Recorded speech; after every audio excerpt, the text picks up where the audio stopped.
यस्य प्रसादात् भगवत्प्रसादो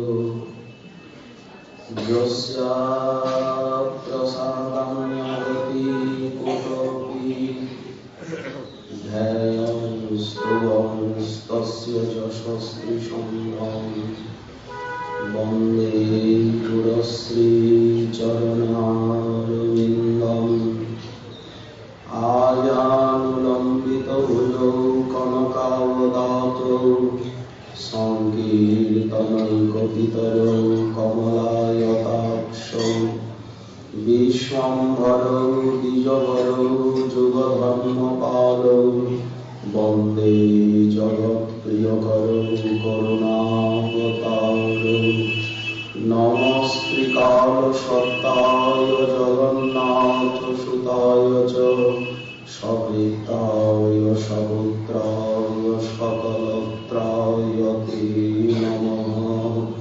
बर्हापीडाभिरामं मृगमदतिलकं कुण्डलाक्रान्तवर्णं कञ्जाक्षं कम्बुकण्ठं स्मितसुभगमुखं स्वाधरीनस्तवीनं श्यामं शान्तं त्रिभङ्गं रविकरवसनं भूषितं वैजयन्तं वन्दे वृन्दावनस्थं युवतिशतरूपं ब्रह्मगोपालवेशम् तप्तकाञ्चन गौराङ्गी राधे वृन्दावनेश्वरी वृषभानुसुते देवी त्वां नमामि हरिप्रिये।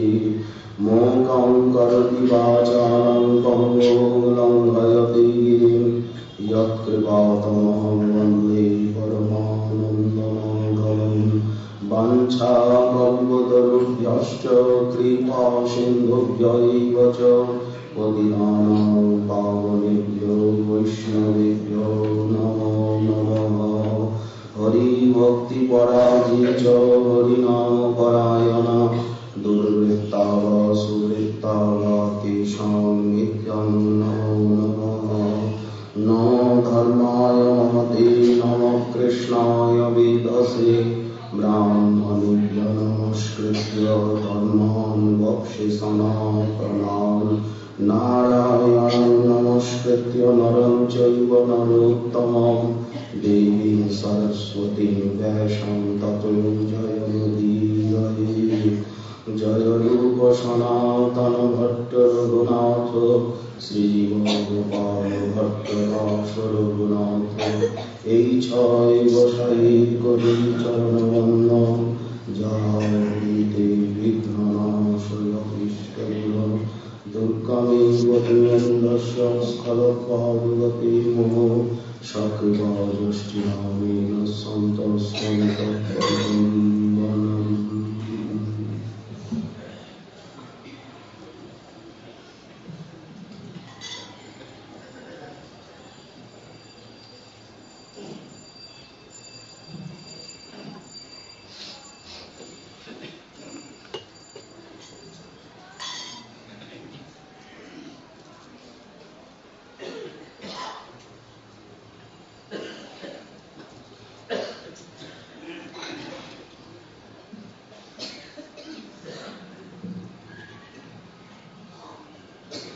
काचिन् मधुकरं दृष्ट्वा ध्यायन्ति कृष्णसङ्गमम्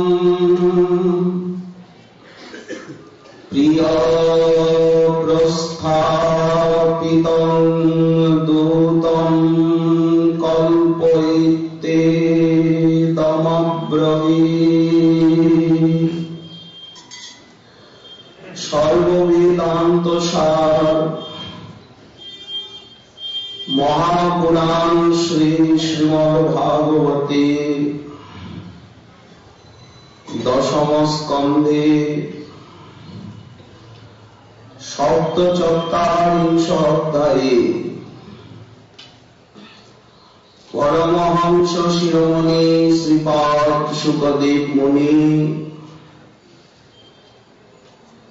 তিনি গোপীগণ শিরোমণি ভাব স্বরূপিণী শ্রীকৃষ্ণ প্রিয়াবলী মুখ্যা শ্রীমতী রাধারানী উদ্ধবের আগমনে তিনি যে চিত্রজল্প ভাবময়ী দশা সেই মোহনাক্ষ মহাভাবের চরমাবস্থা প্রাপ্ত হয়েছিলেন। নিজ প্রিয়তমের দোষোদ্গার ছলে যে অপূর্ব শ্রীকৃষ্ণ মহিমার বর্ণন করেছিলেন,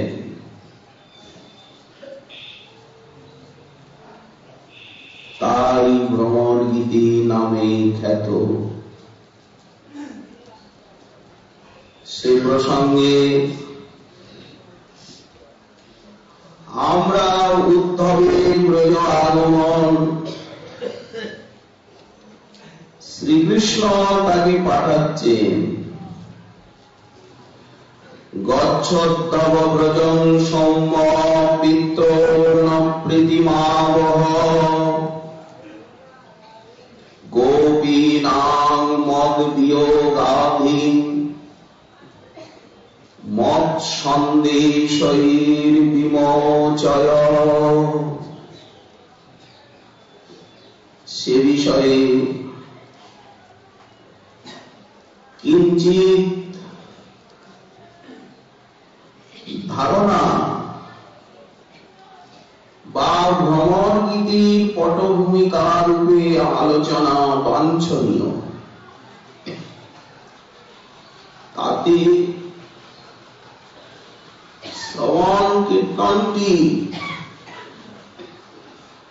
আরো মধুময় হয়ে উঠবে। সিদ্ধান্ত রস একাকার,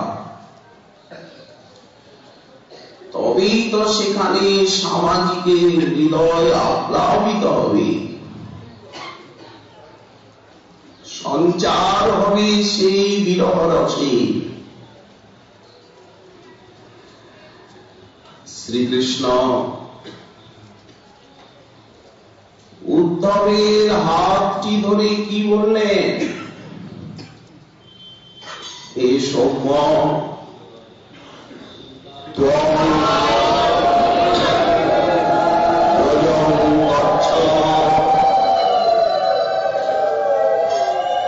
তুমি ব্রজে গমন করো, ন অস্মাকং পিত্র। এখানে বহুবচন প্রয়োগ করছেন, ন অস্মাকং পিত্র, আমাদের পিতা মাতা। বস্তুত বলা উচিত আমার পিতা মাতা। প্রীতি আবহ, তারা আমার নিমিত্ত অতিশয় শোকাকুল হয়ে পড়েছেন। সেখানে গিয়ে তুমি কোন উপায়ে তাদের দুঃখ অনল প্রশমিত করো। আমি মহা সৌভাগ্যের ফলেই এই প্রকার অতুলনীয় এবং নিরাবিল স্নেহময় পিতা এবং স্নেহময়ী মাতা পেয়েছি।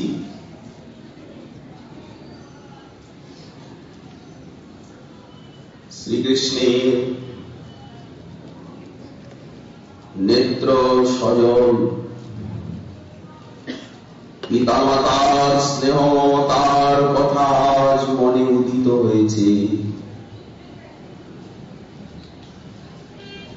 এখানেও তো পিতামাতা আছেন, কিন্তু তাদের মতো নয়। সেখানে বিশুদ্ধ কেবলাবৃতি। यथा देवकी বসুদেব মোরে কোনদিন কথা কহে না তো জোরে, চেনে না ইহারা নবনীত চোরে, শাসিতে আসে না তাই মায়ের সেই শাসন। আমি তো সেটাই চাই। এথা সখা আসি গলে নাহি ধরে, সখা এখানে আছেই বাকি, ডাকে না তো কই সুধা মাখা স্বরে, আয় কানাই দে কানাই রে কানাই, খেলায় হারাই স্কন্ধে নাহি চলে, সবে দূরে দূরে সরে যায়। এখানে তো কেবলাবৃতি নেই মথুরা। এখানে সেই সুললিত ভাষা শোনা যায় না, শুধু বিনীত ভদ্রতা। প্রিয় উদ্ধব, মহা সৌভাগ্যেই তো এইরকম নিরাবিল স্নেহময় পিতা, স্নেহময়ী মাতা পেয়েছিলাম। আমার প্রতি তাদের এমনই শুদ্ধ বাৎসল্য যে ব্রজধামে আমার নিরতিশয় ঐশ্বর্য দর্শন করেও তারা সম্ভ্রান্ত না হয়ে মোর পুত্র এই যে বিশুদ্ধ মাধুর্যময় সম্বন্ধ তারা রাখতে সক্ষম হয়েছে। ঐশ্বর্য দেখিলেও নিজ সম্বন্ধ মনন, এমন পিতামাতা লাভ করে আমি নিজেকে ধন্য এবং সৌভাগ্যবান বলে মনে করি। হে সৌম্য, এই অভিপ্রায়ে ন এই বহুবচনটি এখানে প্রয়োগ করা হয়েছে। এই উদ্ধব, আমি তাদের নয়নের মণি, প্রাণের প্রাণ, সর্বস্ব সম্পদ। আমায় না দেখে তারা এতদিন কাঁদতে কাঁদতে হয়তো অন্ধ হয়ে পড়েছেন। তুমি তাদের অবস্থা দেখে যে রূপে তাদের দুঃখ দূর হয়, তারা শান্তি লাভ করেন, তুমি তাই করো। তুমি তো স্বয়ং বুদ্ধিমান, তোমায় বেশি কিছু বলার নেই। তুমি অবস্থা বুঝে ব্যবস্থা করো, এটি তোমার প্রথম কার্য। গৃহীত্বা পানিনা পানি। দ্বিতীয়টি অতিশয় নিগুড় এবং কঠিন। এই কার্যটি কিন্তু অতিশয় যত্নের সঙ্গে তোমায় সম্পন্ন করতে হবে। গোপীনাং মদ বিয়োগাধীন মদ সন্দেশৈর বিমোচয়। গোপীগণে আমার বিয়োগ জনিত যে মনোক্রীড়া আধি,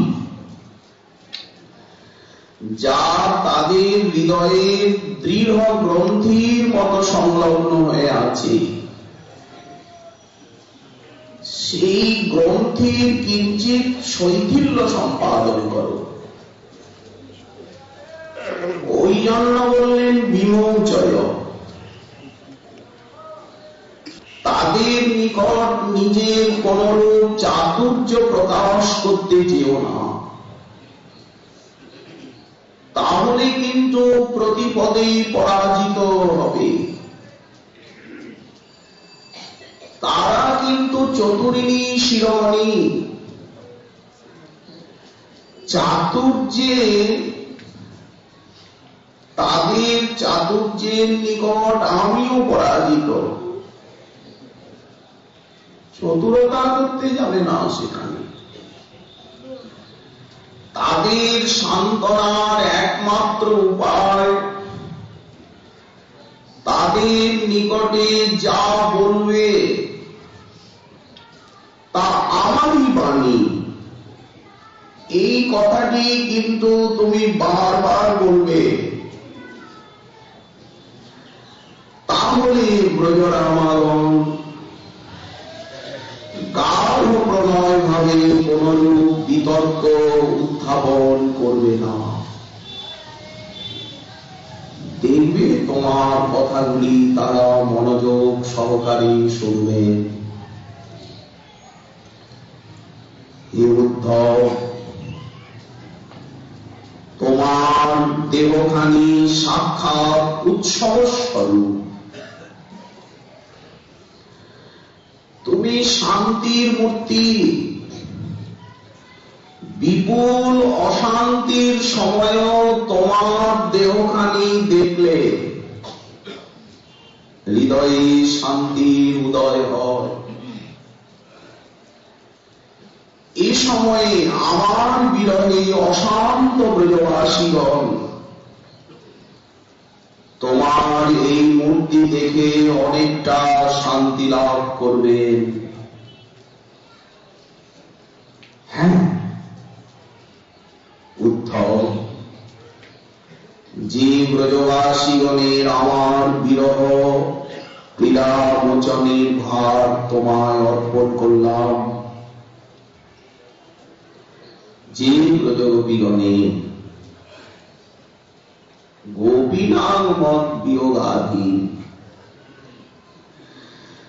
তাদের বিষয়ে আরো বিশেষ কিছু কথা তোমার জানা প্রয়োজন।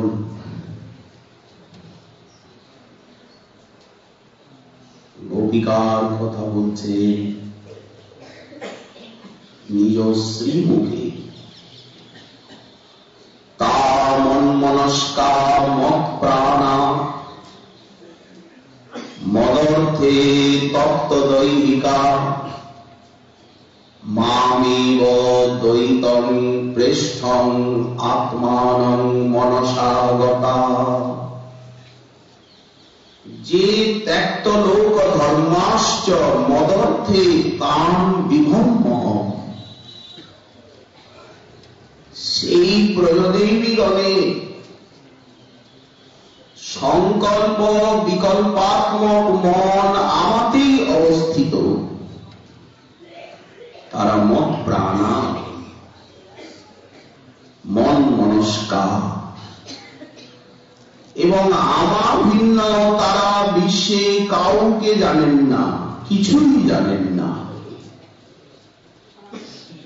এই জন্য অশেষ দুঃখ রাশিতে নিষ্পেষিত হয়েও তারা নিজ দুঃখ পরিহারের চেষ্টা করেননি এবং আমার প্রাপ্তির সম্ভাবনায় রাশি রাশি দুঃখকে সুখ রূপে বরণ করে নেয়। আমার ভিন্ন অন্য সব সুখাদি তাদের নিকট তুচ্ছ। মামেব দ্বৈতং পৃষ্ঠম, তারা মত প্রাণা, আমি তাদের প্রাণ। প্রাণ বিহনে যেমন দেহের কোনরূপ আদর নেই, তেমনি আমাভিন্ন তাদের দেহানুসন্ধানেরও সামর্থ্য নেই। যেদিন থেকে আমি ব্রজধাম ত্যাগ করে আর এই মথুরায় এসেছি, সেদিন থেকে তারা স্নান, ভোজন, শয়নাদি সবই ত্যাগ করেছেন। তারা আমারই জন্য পতি, মাতা, পিতা, আত্মীয় স্বজন সব পরিত্যাগ করেছে। হে উদ্ধব, আমি তাদের দৈত,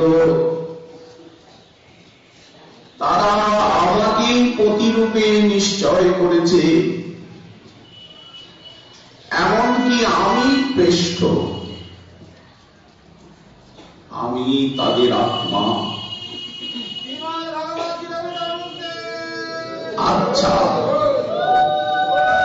এইরকম কথা শ্রীমুখে উনি কারো সম্বন্ধে বলেছেন কি? পাওয়া যায় না। আচ্ছা প্রিয় উদ্ধব, জনশ্রুতিতে শোনা যায় যে তাদের অন্য পতি আছে, সেটা তো লোকাপবাদ মাত্র। তারা নিজে বলেছেন, কুর্বন্তিহি তৈরতিং কুশলাস্য আত্মন নিত্যপ্রিয়ে পতিসুতা দিভির আত্মীয় কিম তন্না প্রসিদ্ধ বৃজিনার্দনমাস্ম চিন্তা আশা বৃতাং তৈ চিরাদ অরবিন্দ নেত্র। তো এই যে জনশ্রুতি, তাদের প্রতি আছে, এটা তো লোকাপবাদ মাত্র।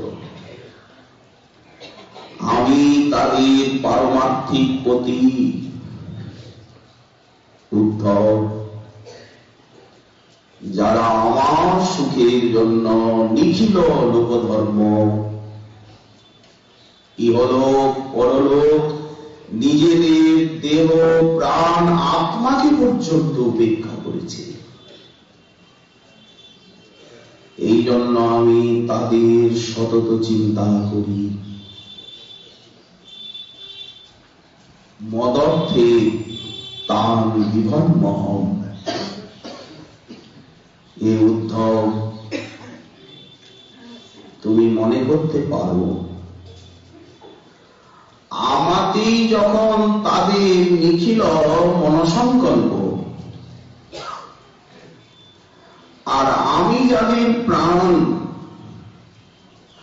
আমার জন্য তারা সবকিছু ত্যাগ করেছে, তখন তো তারা আমায় পেয়েই আছে। তুমি তো নিজ মুখে বলছো, তো তারা তো তোমায় পেয়েই আছে। অতএব তাদের জন্য তোমার দুঃখ কেন? তার উত্তরে বলি, যতক্ষণ তারা অন্তর্মনা থাকেন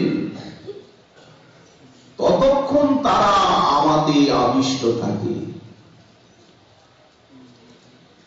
কিন্তু যখনই তাদের বাহ্যানুসন্ধান হয় তখনই তারা আমার বিরহে পরম ব্যাকুল হয়ে পড়ে। তারা সতত আমাকে দেখছে, কিন্তু যেই বাহ্য অনুসন্ধান আসে সঙ্গে সঙ্গে আমার বিরহে পরম ব্যাকুল হয়। এই জন্য যেহেতু তারা বকুল স্ত্রী, আমার দর্শনই তাদের প্রাণ ধারণের একমাত্র উপায়। আমার দর্শন দর্শনকালে তারা নয়নের নিমেষ স্রষ্টা বিধাতাকে অভিশাপ দিয়ে থাকে, যে দেখিবে কৃষ্ণানন তার করে দিন বিধি হইয়া হেন অবিচার। কত বড় অবিচার! মোট যদি বোন ধরে কোটি আখি তার করে, তবে জানি যজ্ঞ সৃষ্টি তার। আমি বক্ষের উপরে থাকলেও বিরহাতিশয়ে তারা হানাত হানাত তুমি কোথায় বলে রোদন করে। এই এক্ষণে আমি ব্রজ ছেড়ে মথুরায় আছি, তারা নিশ্চয়ই আমাকে স্মরণ করে বিরহ উৎকণ্ঠায় বিহ্বলা হয়ে মূর্ছিত হয়ে পড়েছে। তা আমি বেশ বুঝতে পারছি। প্রাণ ধারণ বিষয়ে তাদের আর আকাঙ্ক্ষা নেই, তথাপি তারা পরস্পর পরস্পরের সাহায্যে কোন রূপে প্রাণকে ধারণ করে আছে। ঘন ঘন মূর্ছা। যদি আমি ফিরে যাই এই আশায়, ধারয়ন্তি অতিকৃচ্ছেন প্রায় প্রাণান কথঞ্চন।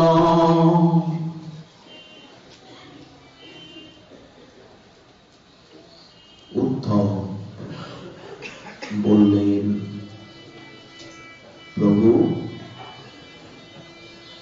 আপনি তো প্রেমাধীন, আর তারাও প্রেম প্রাণা। প্রণয় রসনা আপনার পাদপদ্ম বন্ধনের দৃঢ় রজ্জু। ঠিক বলছি? ক্ষুল্লতা তো অক্রূর, সেই বন্ধন রজ্জু খুলে আর কি রূপে আপনাকে আনলেন এখানে? আপনি না তাদের প্রেমাধীন, তারাও প্রেম প্রাণা, আর প্রণয় রসনা আপনার পাদপদ্ম বন্ধনের দৃঢ় রজ্জু। যদি তাই হয়, তাহলে ক্ষুল্লতা তো অক্রূর সেই বন্ধন রজ্জু খুলে আপনাকে কি করে আনলেন এখানে, কি রূপে এলেন বা কেন? শ্রী ভগবান বললেন, সে অনেক কথা। স্বর্ণরথে রাজদূত মথুরার থেকে এসেছে, এ কথা শুনেই তো তারা হাহাকারে ভেঙে পড়েছিলেন। অক্রূরের আগমন সংবাদেই তারা বুঝে নিয়েছিলেন যে কিছু একটা ঘটতে চলেছে। সে সময় তারা সখীর সঙ্গে বলাবলি করছিলেন, না জানি গো মথুরা শয়ে আওল, তাহে হেরি কাহে জিউ কাপি। সখী শুনলাম স্বর্ণরথে রাজদূত মথুরার থেকে এসেছে, তাকে দেখেই তো প্রাণটা কাঁপছে।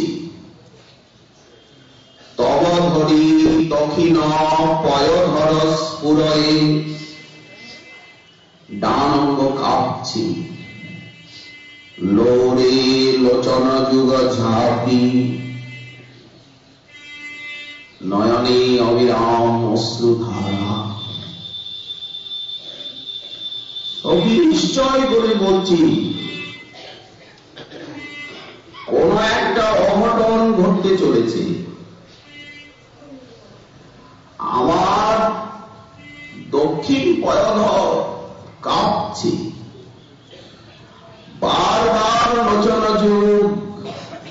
জলে ভেগে যাচ্ছে।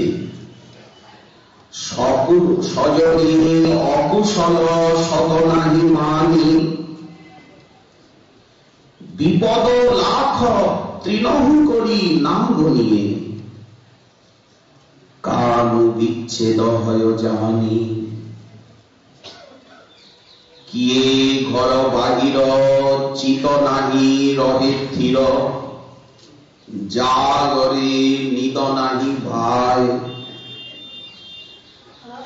গরল মনোরথ তৈক্ষণে ভাব ভাঙ্গত, ইয়ে সখী করব উপায়। কুসুমিত কুঞ্জে ভ্রমর নাহি গুঞ্জরে, সঘনে রত সুখ সারি। দেখছো না পাখিগুলি কাঁদছে।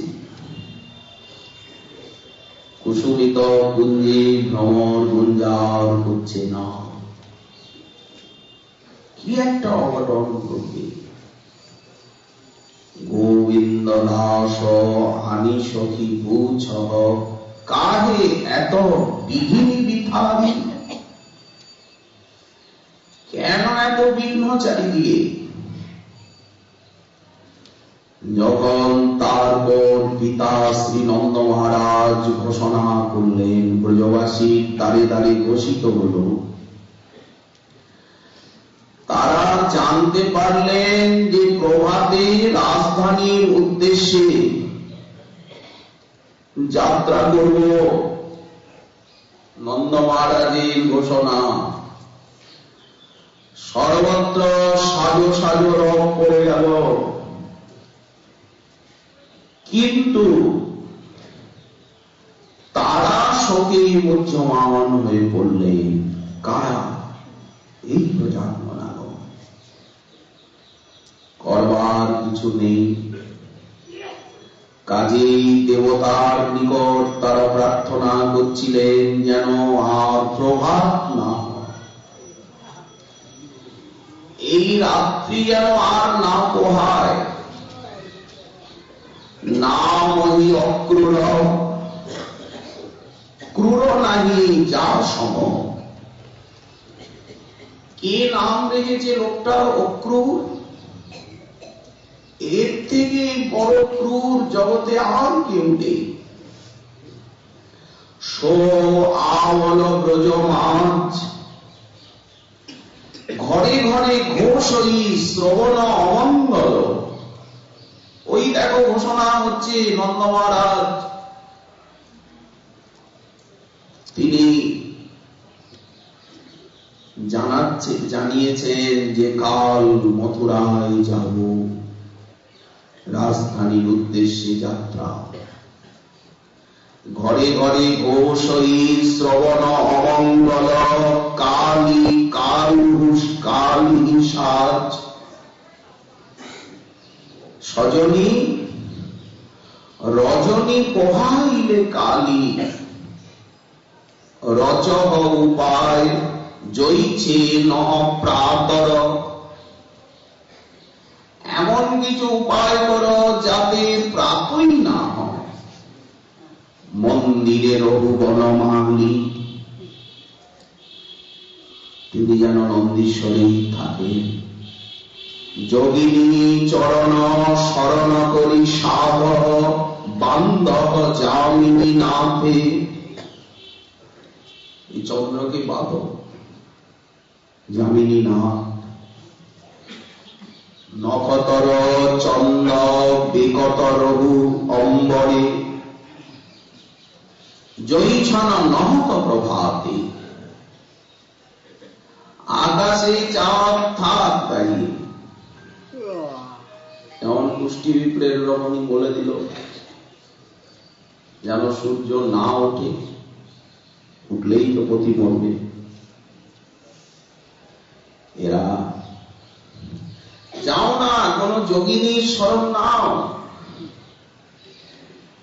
যামিনী নাথ যাতে দাঁড়িয়ে থাকে আকাশে, প্রভাতই না।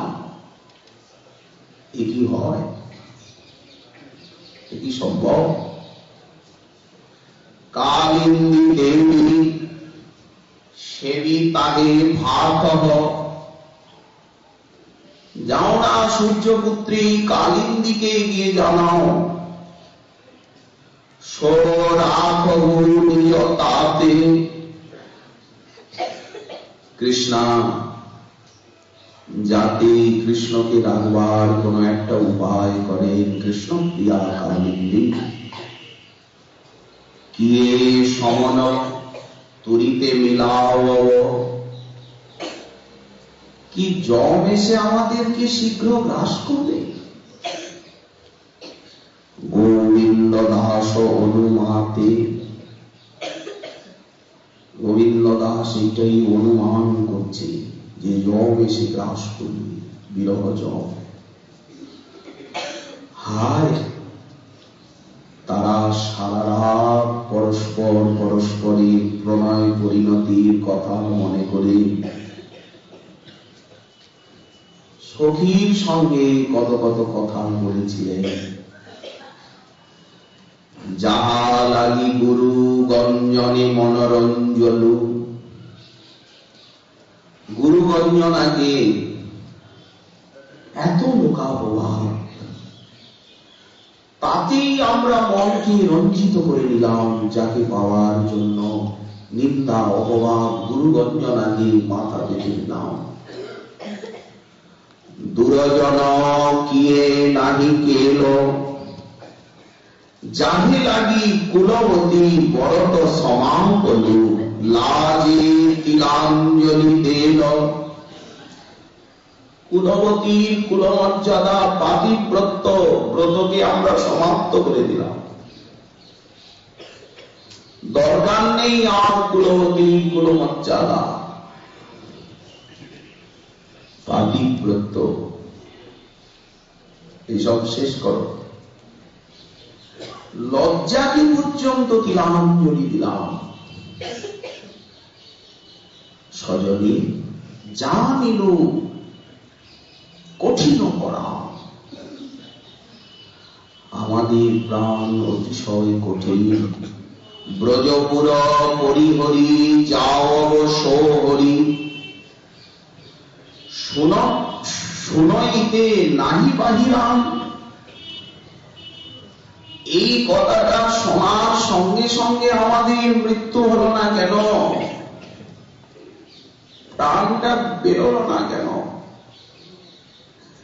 যো মধু সরস সমাপন লালস মণিময় মন্দির ছৌরি, যার সেবার জন্য কত কত বিঘ্ন অপবাদকে সামনে করে আমরা ওই দূর বনে ছুটে যাই। কণ্টক কুঞ্জে জাগি ঋষি বাসর, গৃহে সুখ সুবিধা মণিমন্দিরকে ছেড়ে ওই কণ্টক কুঞ্জে, ওই দূর বনে জাগি ঋষি বাসর। কভু মিলে কভু না মিলে দৈবের ঘটন, কত রাত্রি জেগে কেটে যায়। পন্থ নিহারত মরি,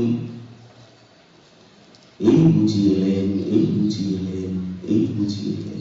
উভয় পক্ষে উনিও যেমন আকুলা হন, তিনিও আকুল হন। ওই দূর বনে এই বুঝি এলেন, পদতি পদত্রে বিচলিত পত্রে শঙ্কিত ভবতোপ জানম। উভয় দিকে যাহে লাগি চলইতে চরণে বিরল ফণি, অভিসারের অভ্যাস করেন কণ্টক গাড়ি। কমল সম পদতল চলতহি মন্দির ছাপি, বাড়ি ঢাড়ি করি পিছর তাহে চলত পদযুগ চাপি। যাহে লাগি চলইতে চরণে বিরল ফণি, সাপ জড়িয়ে গেল। অন্ধকার রাত্রি, মণি মঞ্জির পরিমাণে সাপ জড়িয়েছে পায়ে। আমরা মনে করি যে পায়ে মণি মঞ্জিরই আছে, ভালো। অথবা নুপুরটা শব্দ করছে না, নুপুর নাহি করই রোল। গোবিন্দ দাস ঘন কৈছনে সৌদিন বিছুরব ইহ অনুমানী। তাকে ছেড়ে কি করে আমরা বাঁচব? নিশ্চয়ই তার সঙ্গে আমাদের চিরবিচ্ছেদ হবে। একটা অঘটন ঘটতে চলেছে। উদ্ধব বললেন, ঠাকুর আপনি তো সবই বোঝেন দেখি, তাদের স্থিতি আপনি সবই জানেন। এইভাবে তাদের এই যাবৎ প্রাণ ধারণ নিশ্চয়ই অসম্ভব। কৃষ্ণ বললেন, হ্যাঁ উদ্ধব, ঠিক তাই, আমি তোমাকে এটাই বোঝাতে চাইছি। এইভাবে তাদের প্রাণ ধারণ নিশ্চয়ই অসম্ভব। কেবল একটি কারণে তাদের দেহে এখনো প্রাণ রয়েছে। আমি মথুরায় আসবার সময় আর মধুমঙ্গলের দ্বারা শীঘ্র ব্রজে ফিরে যাওয়ার সন্দেশ তাদের নিকট পাঠিয়েছিলাম। সেই আশাতেই তারা অতি কষ্টে এ যাবৎ প্রাণ রক্ষা করছে। প্রত্যাগমন সন্দেশই বল্লভ্য মে মদাত্মিকা। যখন অক্রূর তার সেই রথখানিকে প্রশস্ত পথ ত্যাগ করে আর ব্রজললনাগণের দৃষ্টির অগোচরে সেই অপ্রচলিত পথে, অক্রূর তো ভয় পেয়ে গেলেন, এই পথে তো যাওয়া যাবে না। কোন যদি অপ্রচলিত পথে একে বেঁকে বনপথ দিয়ে কোনোভাবে রথটাকে এই জনসংঘাটের থেকে বাইরে নিয়ে যেতে পারে,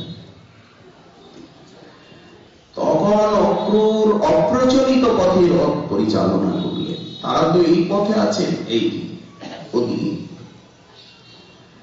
তখন তারা অতিশয় মর্মাহত হয়ে পড়েছিলেন। আমিও তাদের দশা দেখে অশ্রুজল সম্বরণ করতে পারিনি। তখন আমার অঙ্গের থেকে অবিরত ধর্মজল নিঃসৃত হচ্ছিল। ঘেমে যাচ্ছিলেন গোবিন্দ, ঘন ঘন ঘাম। সে সময় আমি তাদের পুনরায় ব্রজে শীঘ্র ফিরে আসব এই বলে যদি সান্ত্বনা না দিতাম,